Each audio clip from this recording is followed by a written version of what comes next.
Selamat siang dan salam sehat anak-anakku semua. Sebelum materi pembelajaran Bu Titi hari ini kita mulai, terlebih dahulu kita mulai dengan berdoa menurut agama dan kepercayaan kita masing-masing. Berdoa mulai. Berdoa selesai. Terima kasih anak-anakku semua. Sebelum kegiatan pembelajaran pada siang hari ini kita mulai, terlebih dahulu kita absen dulu. Mungkin di dalam kelas ini ada yang belum datang. Ya, ternyata anak-anak semua sudah banyak yang datang, tidak ada yang anak yang tidak masuk. Terima kasih anak-anakku semua. Pada pertemuan pada siang hari ini Bu Titi akan menyampaikan KD yang akan kita pelajari pada semester Gasal ini kelas 8. KD-nya yaitu arti dan kedudukan Pancasila. Tujuan pembelajaran yaitu ada dua. Tujuan pembelajaran yaitu siswa dapat menjelaskan pengertian Pancasila. Yang kedua, siswa dapat menjelaskan arti kedudukan Pancasila. Arti dan kedudukan dan fungsi Pancasila. Pancasila itu telah dikenal sejak zaman Mojopahit pada abad ke-14. Terdapat dalam buku Negara Kertagama karangan Empu Prapanca dan buku Sutasoma karangan Empu Tantular. Istilah Pancasila dalam bahasa Sangsekerta, asal kata panca itu artinya 5, sila artinya sendi asas. Berarti buku sendi yang 5 juga berarti pelaksanaan kesusilaan yang 5, yaitu Pancakrama.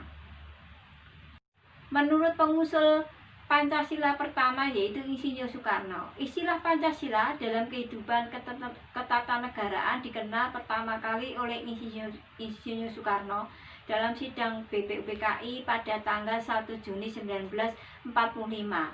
Beliau menggarisbawahi Pancasila adalah jiwa bangsa yang turun-temurun sekian abad lamanya terpendam bisu oleh kebudayaan Barat.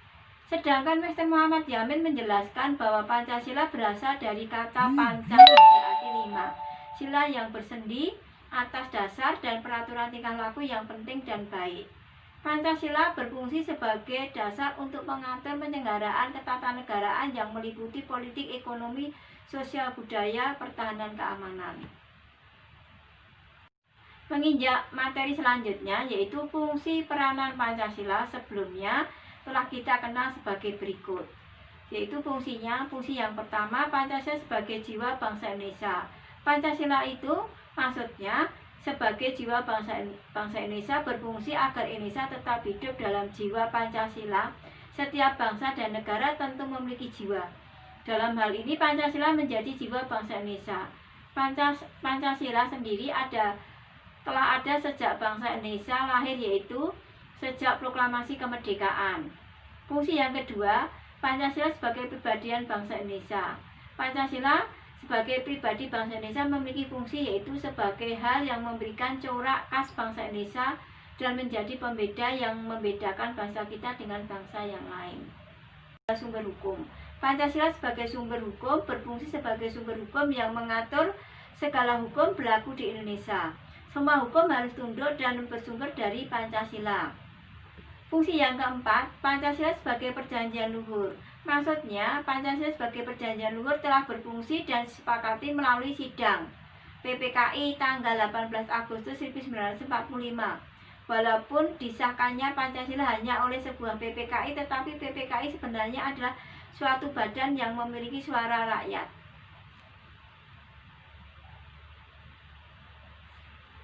Terus fungsi yang kelima, Pancasila sebagai cita-cita dan tujuan bangsa Indonesia. Pancasila sebagai cita-cita bangsa memiliki fungsi yaitu untuk menciptakan masyarakat yang adil dan makmur.